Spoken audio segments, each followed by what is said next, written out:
भद्रं नो अभिवादयेमनः। ओम शांति शांति शांति।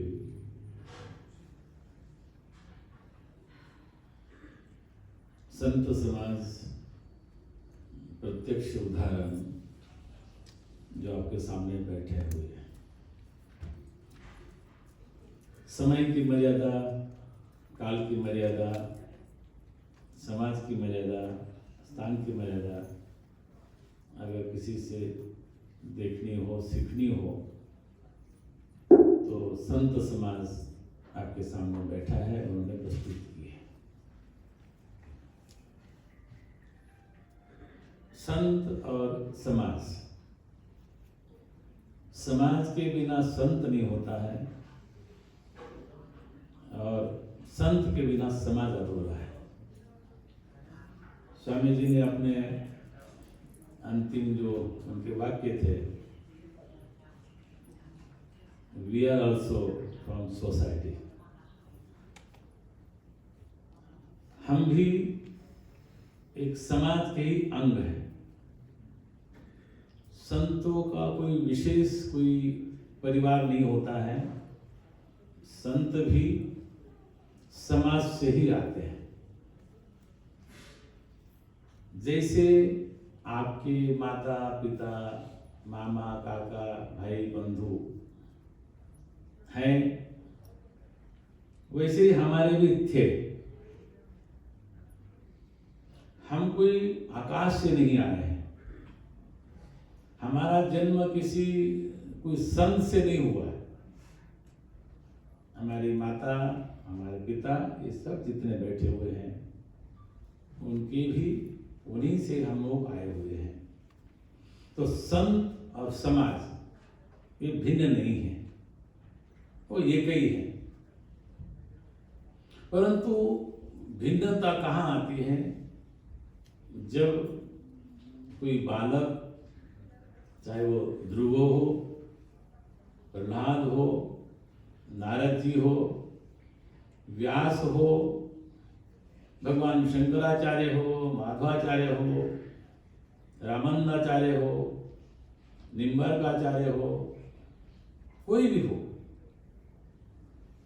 वो जब अपने आप को जानने के लिए कहीं मार्ग प्रशस्त करते हैं, उसको हम संत कहते हैं। और श्रीमद् भागवत में क्या सब जगह ही संतों की बड़ी विशेषता बताई है। संत क्या है? गंगा स्नानम शशि, गंगा पापम शशि तापम, दैन्यम कल्पतरुस्तथा, पापम तापम दैन्यं च साधु संग। गंगा स्नान करने से पाप नष्ट होते हैं। चंद्रमा के शीतलता में आपका ताप नष्ट होता है। आप कल्पतरु के बीच में अगर बैठेंगे तो आपके मन में जो भी कल्पना है वो आपके सामने आ जाएगी। परंतु ये सब एक स्थान पर जब आप किसी साधु की संगति करोगे तो आपको तीनों वस्तुएं प्राप्त हो सकती है। ये संतों की विशेषता है। अब संत बनते कैसे हैं? संत एक जन्म में नहीं बनते हैं। बहुनाम जन्मनाम अन्ते ज्ञानवान माम प्रपद्यते वासुदेव सर्वमिति स महात्मा सुदुर्लभः। तो एक एक क्रम से जब हम आगे बढ़ते हैं, वो परम सत्य है क्या, वो परमात्मा है क्या, तो परमात्मा को जानने के लिए जो चल पड़ता है, फिर अपने यहाँ पर कहते हैं कि वेदांत के द्वारा ज्ञान होता है। तो उसके चार उसके पाद हैं, विवेक है, वैराग्य है, षट्संपत्ति है और मुमुक्षुता है। ये थोड़ा आगे का विषय है। जिन्होंने इस चीज को जाना वो संत हुए, और जिन्होंने प्रयास किया, अब जितने यहाँ पर बैठे हुए महापुरुष हैं, इनके माता पिता ने तो इतना आसानी से इनको घर से नहीं जाने दिया होगा। सब चाहते हैं कि बच्चा हमारे पास में रहे, परंतु ये संत अपने संस्कारों से, पूर्वजन्म के संस्कारों से, नारद जी का चरित्र आप लोग सुनेंगे तो पहले वो दासी पुत्र थे, और दासी पुत्र होने के नाते वो उपेक्षित थे, और उनको संतों की सेवा में लगा दिया ग्रामवासियों ने। संतों की सेवा की 5 वर्ष की आयु थी, और धीरे धीरे उनके मन में आया कि ये जो सत्संग करते हैं उसका भी अनुभव करना चाहिए, और तब के लिए चले गए। और वही नारद जी दासी पुत्र ब्रह्मा जी के गोद से उत्पन्न हुए, और वो नारद जी कहलाए। तो ऐसे संत बनते हैं समाज से, और समाज बनता है अपनी विशेषता से। हम भारतीय समाज से हैं। हमारा कर्तव्य क्या? हमारा कर्तव्य ये है कि जो हमारी परंपरा आई है अनादिकाल से, हमारे श्रद्धेय हरिश्चंद्र गुरु जी ने कल भी भावना व्यक्त की कि आज जिस प्रकार का वातावरण चल रहा है, हम कभी अपने आप को ही भूले थे। लोग कहते हैं कि एक सिंह का बच्चा वो बिछुड़ गया और भेड़ के झुंड में चला गया, वो अपने आप को भी वो भेड़ ही समझने लगा। अरे हम तो उस परम जो पिता है उसके अंश हैं। ममय अंशो जीव लोके जीव भूत सनातन। परमात्मा स्वयं बोलते हैं कि आप सब हम लोग उसी के अंश है। परंतु ठीक है, संसार है, आप संसार में हैं, और हम संसार से हम भी अलग नहीं हैं। आपका छोटा सा परिवार है, आपकी माता पिता, आपके बच्चे, आपके रिश्तेदार, इन संतों का बड़ा विशाल परिवार है। वसुधैव कुटुंबकम, ये संसार ही हमारा कुटुंब है। और आप समाज कहते हैं कि ये जो संतों का जो स्वभाव होता है, तो ये अपने जीवन में श्रीमद् भागवत में एक बहुत सुंदर श्लोक आया है। तितिक्षुवः कारुणिकाः सुहृदः सर्वदेहिनां अजातशत्रुवः शान्ता साधवः साधुभूषणः। तितिक्षा, करुणा, दया, सबको अपना मानना, और सबसे बड़ी बात कि वो होते हैं अजात शत्रु। अजात शत्रु, वो किसी कोई उनका शत्रु नहीं होता है। इनके पास में कोई गनमैन नहीं है। आप भारत में जब जाएंगे तो बहुत से लोग आपको गन वाले दिखते हैं, वेशधारी। जब जाना होगा तो जाना ही जाना है, नहीं जाना है तो आप 1000 संकटों से भी बच के यहाँ पर रहेंगे। ऐसा जिनका दृढ़ विश्वास है भगवान पर, वो संत होते हैं। और समाज को कल तो वहां पर विषय रखा था धर्म अर्थ काम, तो भगवान ने कहा कि वो समाज है, ऐसे भक्त होते हैं। चतुर्विधा भजन्ति मां जना सुकृतनोर्जुन, आर्तो जिज्ञासु अर्थार्थी ज्ञानी च भरतर्षभ। इस समाज है। जब दुख आवे, हे भगवान हमारा दुख निवारण करो, इस समाज। थोड़ा सा धन की कमी हो गई, भगवान के पास जाओ, भगवान थोड़े हमारा संकट है, हम लोग थोड़ा सा कष्ट में हैं, उसको दूर करो, भगवान के पास जाते हैं। भगवान क्या है ये आप हमेशा विचार करते हैं, तो वो आपकी जिज्ञासा है, जिज्ञासु। और फिर ज्ञानी, जब आपको ज्ञान हो जाएगा तो फिर उसको किसी चीज को ज्ञाने परिसमाप्यते। जैसी नदियां सागर हिमालय से निकलती हैं, पर्वत से निकलती हैं, और बहते बहते बहते बहते जैसे सागर में समाहित हो जाती है, और उनका नाम रूप वहां पर समाप्त हो जाता है।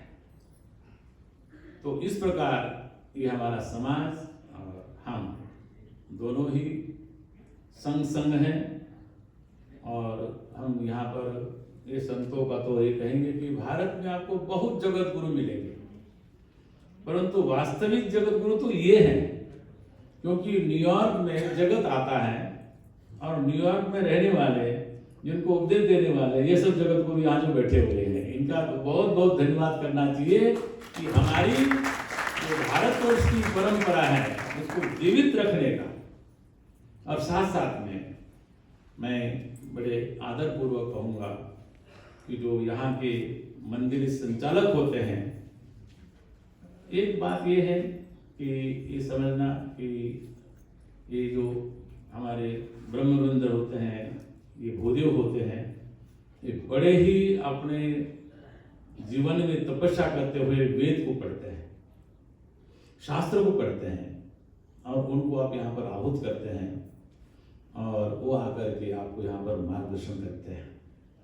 तीसरी बात कि आप जो भारत से आए हैं या जिनका जन्म यहाँ हुआ है, वो तो आप यहाँ पर धर्म को मानने वाले हैं। अब आने वाली पीढ़ी कोई धर्म को कैसे चलाएगी, ये स्थान कैसे चलेंगे, तो आपको संस्कार देने पड़ेंगे। अभी मैं कुछ दिन इंग्लैंड में रुका था, वहाँ एक हमारे मुंबई के विद्यालय में पढ़े हुए ही एक ब्राह्मण हैं, वो पूजा करते हैं। तो एक माता ने कहा कि पंडित जी को टच करो। उसने ये नहीं बोला कि कैसे टच करना, उसने पैर से टच कर दिया। उसने पंडित जी को अपना टच करना है तो किससे करना है वो तो बताया नहीं। तो समाज में आपको बताना पड़ेगा। अपने बच्चों को, यहाँ बच्चे कोई नहीं है, उनको समझ भी नहीं है, लेकिन सबसे पहले जो गुरु होती है माता गुरु होती है।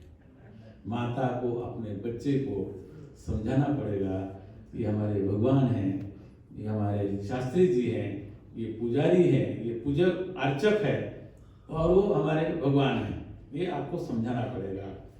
तो हम इन सब का एक ही यहाँ पर उद्देश्य है कि हमारा सनातन धर्म अनादिकाल से चला आ रहा है और अनंत काल चलेगा। इसका दायित्व तो हम लोग उसकी कड़ी है, हम आप उसकी कड़ी है और इस कड़ी को हमको आगे बढ़ाना है। तो यहाँ पर एक नियम होता है, मैं जब से आ रहा हूँ अमेरिका में, तो speed limit is 55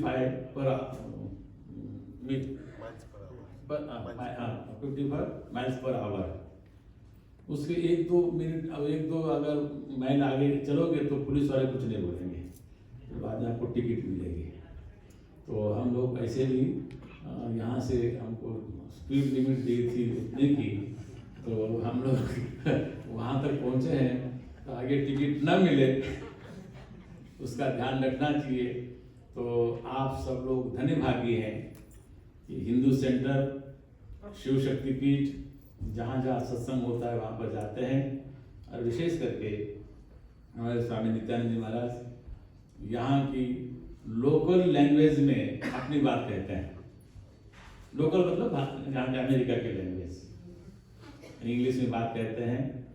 Swami ji यहाँ पर हिंदी, स्वामी जी दूसरे भी, और विज्ञानानंद जी विशेष रूप से आपको कल यहाँ पर बहुत अच्छी महत्व की बात कहने वाले हैं।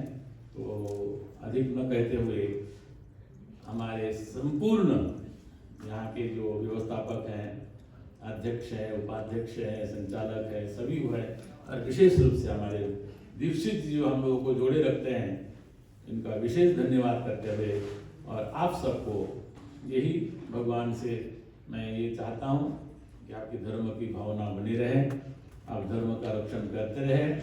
ये मंदिर जब तक रहेंगे हमारी संस्कृति रहेगी, इसलिए मंदिर रहना आवश्यक है, मंदिर की पूजा आवश्यक है, मंदिर में जो ये आचार्य है वो आवश्यक है। ये हम आज भी हैं और ये कल भी रहेंगे। तो मैं समझता हूँ कि हमारा सनातन धर्म वो ये संपूर्ण विश्व में, अभी भारत में भी अनुकूल वातावरण है, सब कुछ ठीक चल रहा है। हो सकता है कि हम जो पहले जगत गुरु, हमारा भारत जगत गुरु था, सोने की चिड़िया तब भी था और आज भी है। मुझे लगता है कि यहाँ से ज़्यादा लोग वहाँ सुखी है, पैसे वाले भी हैं, परंतु कुछ गड़बड़ हुई थी बीच में, वो ठीक हो जाएगी तो आप फिर वापस वहाँ आना चाहोगे, ऐसा मुझे लगता है। तो इतना ही कहते मैं आपको बहुत बहुत धन्यवाद करते हो। शांति शांति।